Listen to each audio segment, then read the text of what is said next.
So guys, morning. I was well, let me introduce myself. For those of you who don't know, this is Chevy, the real Chevy. Just wanted to come right at you guys raw this morning and give you guys some real value, man, when it comes to wholesaling. So what I want to talk to you guys about is really just how to qualify your sellers. So qualifying sellers. Typically what happens is that, you know, whenever you're brand new to this real estate game, you know, a lot of times what happens is that you really don't know how to ask all the right questions to qualify that seller to where you're not spinning your wheels and going on pointless appointments. Now, don't get me wrong, when you first start out, you want to go on like your first 25 appointments just to get your feet wet, just to get familiar with actually having these conversations with these sellers. But as times go on, though, you want to get better when it comes to qualifying the sellers to where it's more so now worth your time to go on these appointments for sure. So, you know, just understand that, you know, a seller, they're not really sure what their property is worth, what the property is going for, or any of those things. They just got some random idea as far as to them what their property is worth, and then they're probably going to be looking on Zillow, and they're going to be looking at what the Zestimate is for a property, and they like, oh yeah, that's what my property is worth. I mean, there's times where a property could be beat up, not worth anything at all, and they look on Zillow, and Zillow says it's worth 50, 60,000. You're like, okay, that's what my property is worth itself. So you want to be able to just qualify your sellers for your time. And for me, the way that I do it when it comes to qualifying sellers, I got this from Brent Daniels, who's out there in Arizona. You know, where they talk about 4 qualifying questions itself, right? So shout out to Brent Daniels, man, just for sharing that content on properly qualifying your sellers itself, right? And the way that I do it, guys, is that we talk about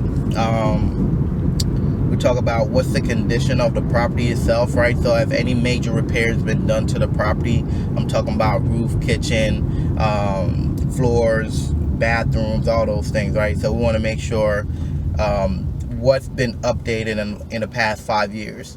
Then from there, it's more so, okay, so what's the motivation behind selling the property, right? Why are you selling the property? Because you want to test, you know, their sense of urgency. So, you know,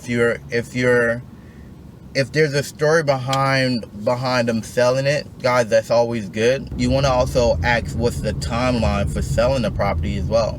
So timeline meaning, hey, Mr. Seller, so how soon were you looking to sell the house? So if a seller is like, well, I'm not in no rush, I mean, it's not no big deal, that person, typically 9 out of 10 times, you gotta pull some type of motivation out of them for them to have a sense of urgency, right? So when they tell you that backstory as far as the reason why, you want to use that to heighten up their sense of urgency to leave the property itself. But if someone is like, well, I'm looking to sell it yesterday, then you're like, okay, perfect. That person, you know, they already know what they want to do. They already have an idea in their head as far as where they want to go. And then the last part to qualifying them is more so the price point, right?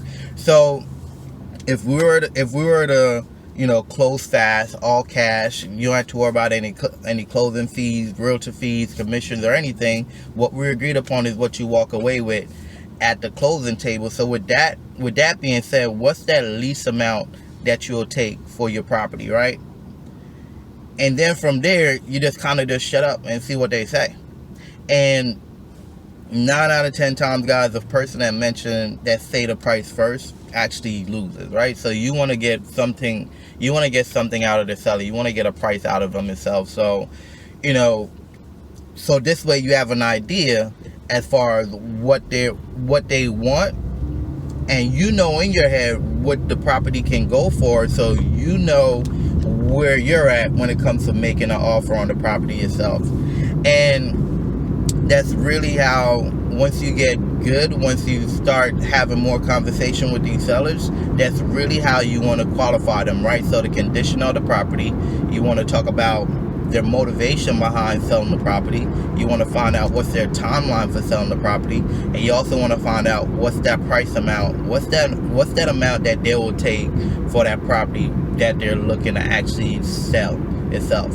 And if you go into every conversation with that mindset of, I gotta qualify these people for my time, you're going to become a lot more equipped to go on a lot more appointments, quality appointments, and be able to put a lot more properties on the contract itself. I hope this information was helpful for you guys. If it was, definitely like, share it. If it wasn't, give a thumbs up, give a thumbs down if it wasn't.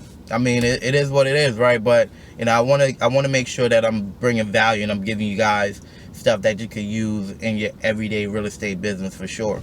This is the Real Chevy, by the way. So you can check me out on Instagram, check me out on Facebook as well, at the Real Chevy.